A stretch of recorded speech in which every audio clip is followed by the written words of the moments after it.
ladies and gentlemen, and welcome to another episode of Action Sunday. Today, I'm reviewing a very special movie close to my heart. This one is The Mask of Zorro, and there's a couple of reasons. Number one, believe it or not, this was, if you guys have been following me on this channel, some time ago, I put out my VHS collection, and this movie was among the earliest movies I ever had. So yeah.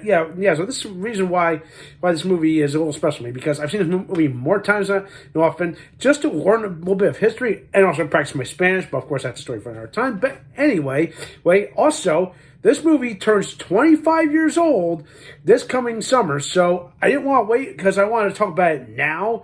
So let's strike while the iron is hot, and I've also been on a bit of a kick lately with all these old westerns / historical stuff. So yeah, may expect that maybe sometime in the near future, but I will keep going on with your requested movies. But anyway, let's get down to business. So, what is it about The Mask of Zorro that's still resonates with me almost 25 years later?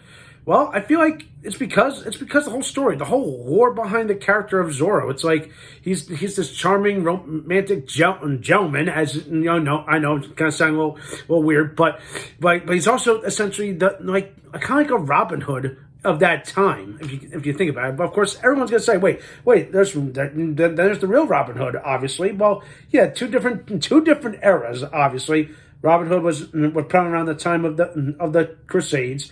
Zorro was kind of loosely based off of Robin Hood, and he was actually created in 1919, literally not more than 100 years ago, and was first featured in stories like comics and newspaper magazines that eventually became like a folk hero, and then believe it or not, 1920, the very first Zorro movie was made, The Mask of Zorro, which would eventually get remade again 20 years later, and again 1970, starring Franco Langella. So yeah, I got a lot of Zorro stuff to pack up on. And then of course you have the sequel to this one, The Legend of Zorro. But of course, the less talk about that, the better. But what is it about this Zorro that stands out? Why?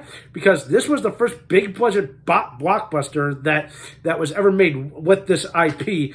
Also, this was such a smash hit, and also you had the star power just behind it. You had Anthony Hopkins, you had Antonio Banderas, you had Catherine Zeta-Jones, with those three names alone, you had something magnificent. And the tale is just great, the story is perfect, and everyone is just perfect. And here's something else that kind of drew me to the story, is because in a way it kind of feels like a Star Wars movie, because now hear me out.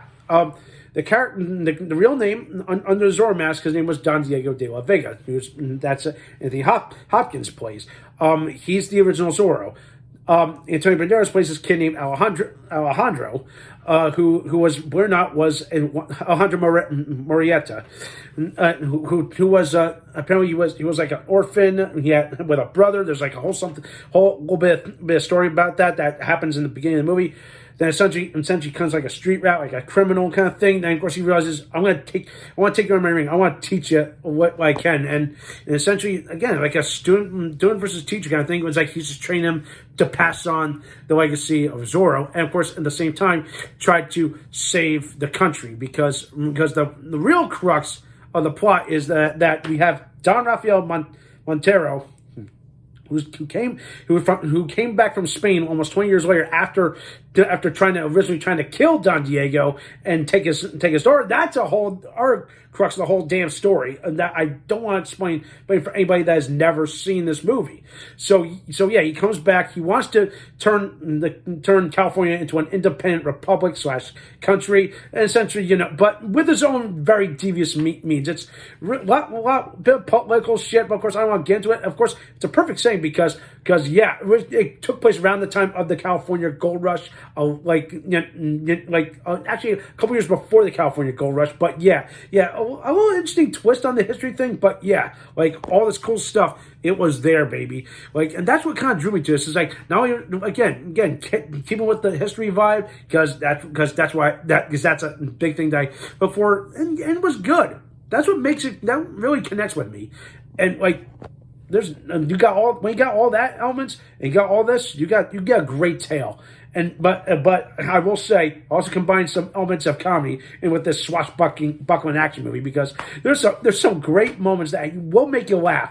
There's a moment where like Alejandro first meets Don Diego, and like in a bar, and of course they have a little scruff. He's like fighting like a drunken sailor. Then like later when he's trying to train him with a sword, he like disarms him in the most hilarious fashion. It's all so damn funny. And then of course the one iconic moment that I think fans remember is when Zorro, Alejandro, has his duel with Elena, who is Catherine Zeta-Jones' character. At one point, he does something, and her whole dress just falls to shreds, and in like the most comedic fashion, but also being like, "Hello, little tilling scene," kind of thing. But yeah, that's what fans remember. If you remember anything from this, but to me, it's all about just everything else. It's like the big conspiracy, the student and teacher dynamic. I really like that. And again, when it comes to that kind of story, it relates to me, kind of thing.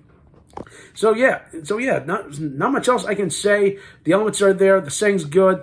There's so many great horror moments. I want to talk about this, and to me, not only a swashbuckling action adventure movie, it's also a western, because if you look at everything else that in this movie, like especially California saying, the desert, everyone's got all that. Again, the classic western saying is there, and again, I mentioned this in our vlog. You don't see a lot of westerns these days because they're expensive to do. I think this. Well, of course, here's the thing. This was a big budget blockbuster, and sure enough, it defied everyone's expectations. It made almost 300 billion worldwide that summer.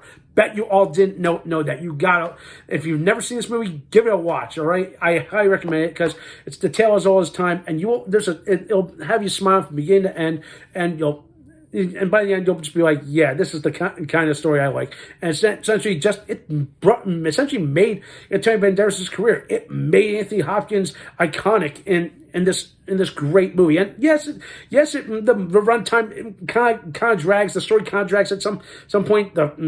So yeah, that's my only gripe against it. But it's a damn near perfect adventure. And with that in mind, I'm gonna give the Mask of Zorro an 8.5 out of 10. It's almost damn near perfect. I wanted to go 9, but there's a couple elements that kind of bogged it down. Like I said, there's moments of the story that drag. Also, like again, something else kind of weighs it down with some cliches that I've seen from westerns, as well as some things that I've seen that were not appropriate at the time. What I mean. Like if the more you watch, the more you'll understand. All right. So that does it for this week. Give this movie a watch if you can get a chance. It's out there. It's available on Netflix and its sequel. All right. So that does it for this week. Thumbs up the video, subscribe to my channel, and stay tuned for some more awesome and exciting videos.